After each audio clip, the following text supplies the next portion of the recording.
स्वागत छ भाइ बहिनीहरुलाई नेपाल अनलाइन स्कुलमा। हामीहरुले सी 2075 मा सोधिएको क्वेशन सेटको सोल्युसन गरिरहेका छौं। यो क्रममा हामीहरुले क्वेशन नम्बर 8 सम्म सल्भ गरिसकेका छौं। सो र आज हामी क्वेशन नम्बर 9 देखि सुरु गर्न गइरहेका छौं। जस्तै हामीहरुको यहाँ क्वेशन नम्बर 9 मा के भनेको छ भने क्वेशन नम्बर 9A, यो question number 9A। Question number 9A मा के भनेको छ भने इन ट्रायंगल ABC, AB को हामीलाई लेन्थ गिभन छ 8 सेन्टिमिटर गिभन छ र त्यसैगरी हामीहरुसँग BC को लेन्थ छ 12 सेन्टिमिटर र if the area of triangle ABC is 24√2 square centimetre square, find the value of angle ABC भन्छ। देन अब हामीहरुसँग फर्मुला छ यसको लागि, हैन? सो हियर सोल्युसन, हियर हामीहरुसँग गिभन भनेको in triangle ABC, triangle ABC मा हामीहरुलाई AB को लेन्थ गिभन छ 8 सेन्टिमिटर र त्यसैगरी BC को लेन्थ गिभन छ 12 सेन्टिमिटर।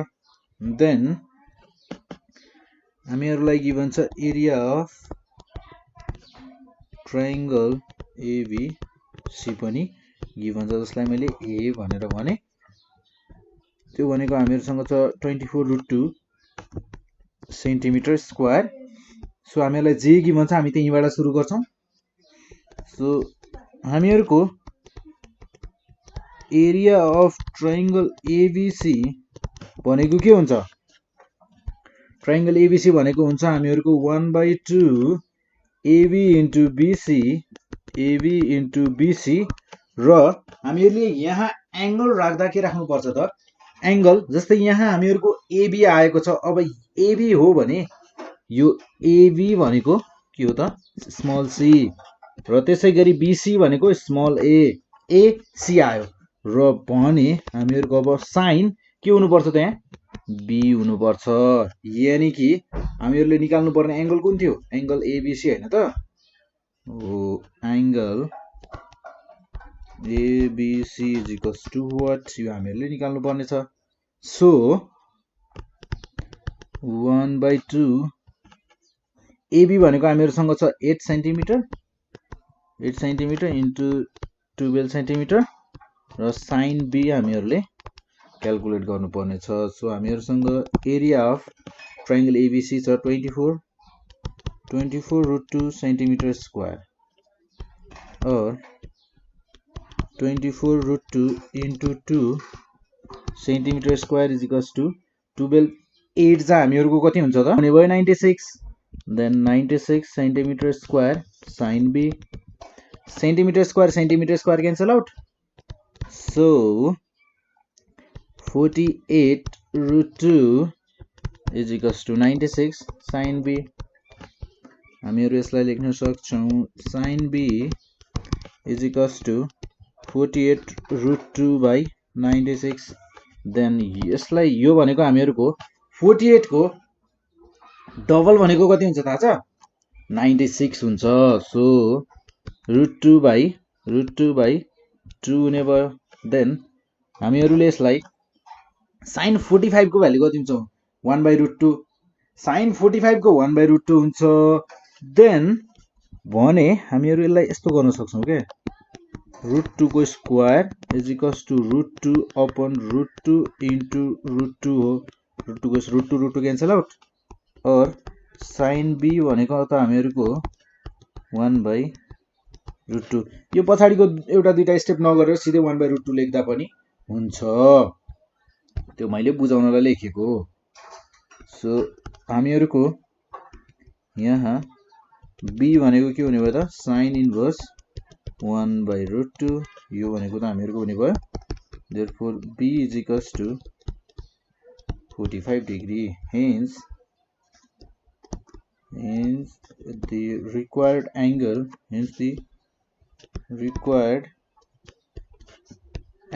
ABC is 45 degree. हामीहरुको एंगल ABC भनेको हामीहरुले क्याल्कुलेट गर्नुपर्ने थियो, जुन हामीहरूले क्याल्कुलेट गर्दा कति आयो त 45 degree.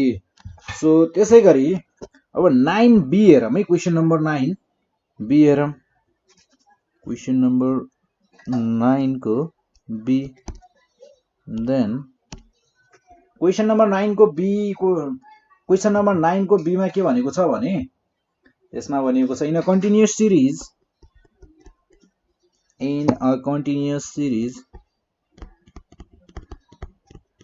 in a continuous series the average weight of some students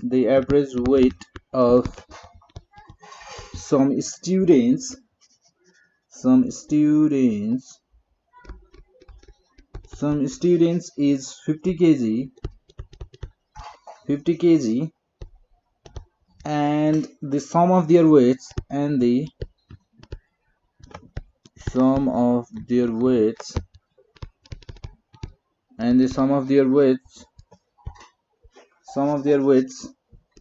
summation f m is 750 kg given छ हामीहरुलाई। then find the number of students भन्छ, find the number of students। हामीहरुलाई यसमा average weight of some students भनेर हामीलाई के दिन खोजेको त, यो हामीलाई मिन दिन खोजेको हो। सो अनि त्यसै गरी हामीलाई मिन दिएको छ 50 केजी र त्यसै गरी sum of their weights total तिनीहरुको सम भनेको 750 केजी छ। देन हामीले निकाल्नु भनेको त एन हो। सो सोल्युसन भनेको हामीहरुको हुने भयो हियर। हामी सबैभन्दा पहिले के गर्छौं त, हामीलाई के गिभन छ, हामीहरुले के गिभन छ र हामीले के क्याल्कुलेट गर्नुपर्ने छ त्यो कुरामा हामी ध्यान दिन्छौं फर्स्ट अफ अल हैन। सो अब त्यो कुरामा ध्यान दिने भएपछि गिभन कुरा लेख्नु पर्दैन त। सो हामीहरुलाई यहाँ गिभन छ मिन x बार भने मैले जसलाई 50 केजी छ र त्यसै गरी हामीहरुलाई गिभन छ यहाँ sum of their weights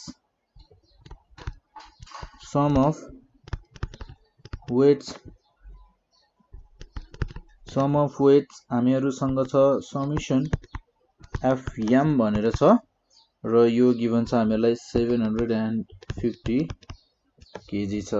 then to find the total number of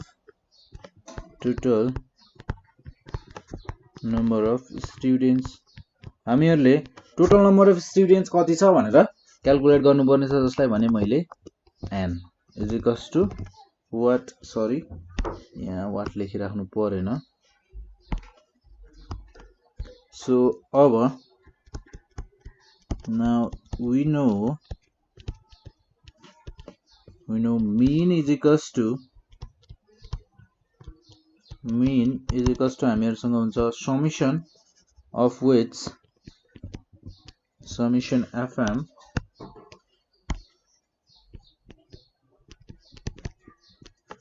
by हामीहरुको total number of students n।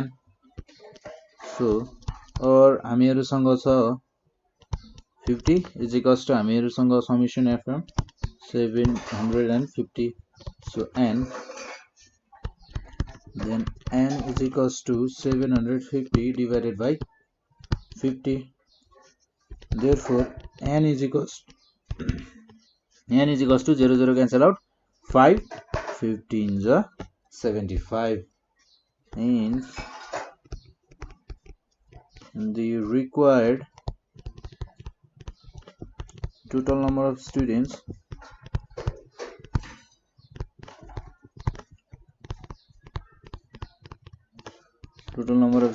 is 13।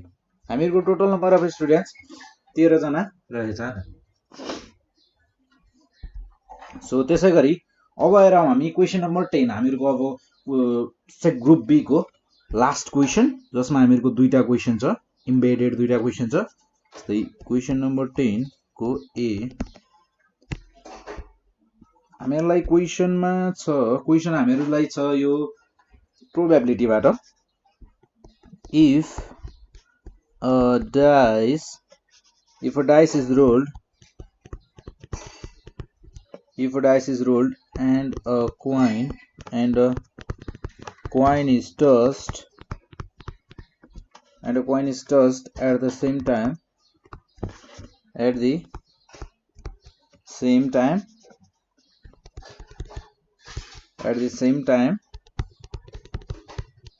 find the probability of getting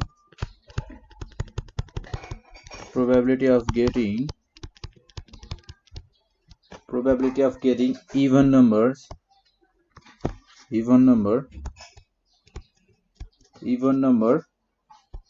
on dice and tail on the coin.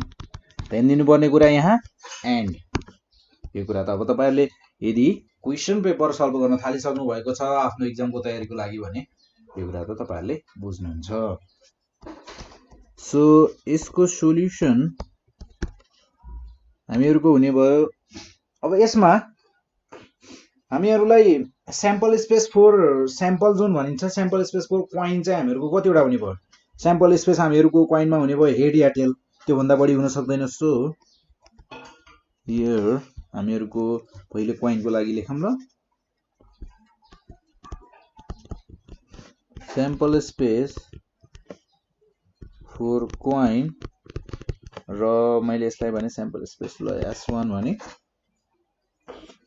त्यसैगरी sample space यसमा हुन्छ हामीहरुको head या tail. त्यसैगरी sample space for dice कतिवटा हुन्छ त? 6 वटा।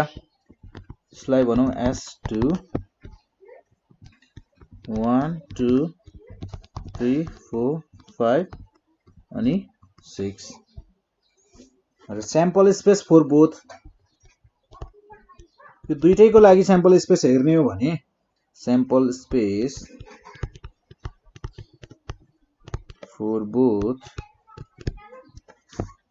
दुईटैको लागि स्याम्पल स्पेस मैले S भने ल। S भनेको हामीहरुको के हुने भयो?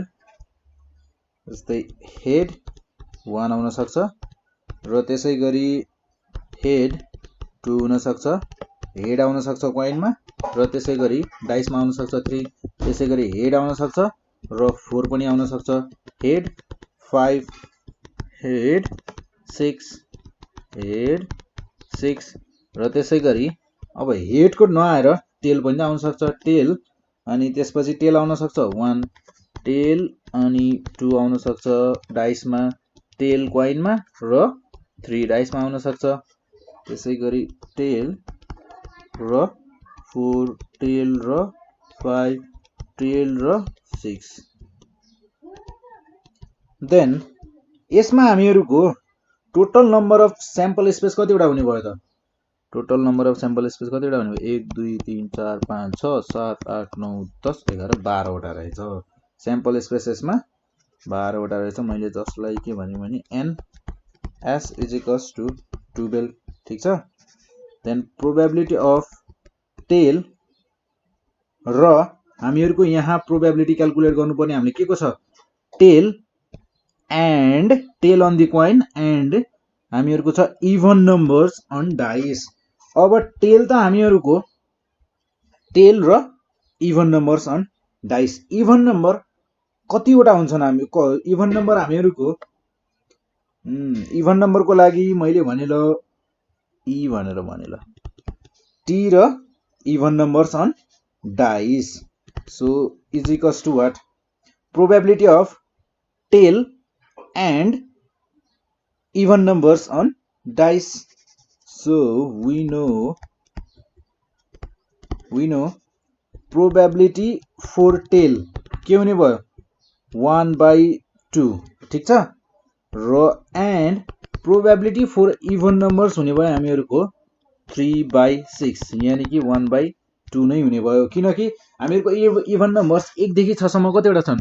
2 4 अनि 6 तीनवटा छन्। सो अब हामीहरुको probability for tail and even number है, और भनेछु टेल एन्ड इभन नम्बर त्यो हुने भयो हामीहरुको पिटी इन्टु पिई। कति सजिलो छ। सो हामीहरुको पिटी भनेको 1/2 इन्टु 1/2, सो 1/4। सो हियर हाम्रो the probability of getting even numbers on dice and tail on the coin is 1/4. Means the probability of getting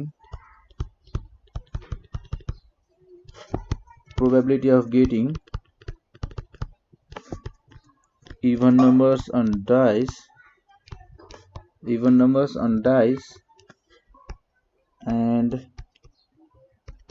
and tail on the coin is 1/4.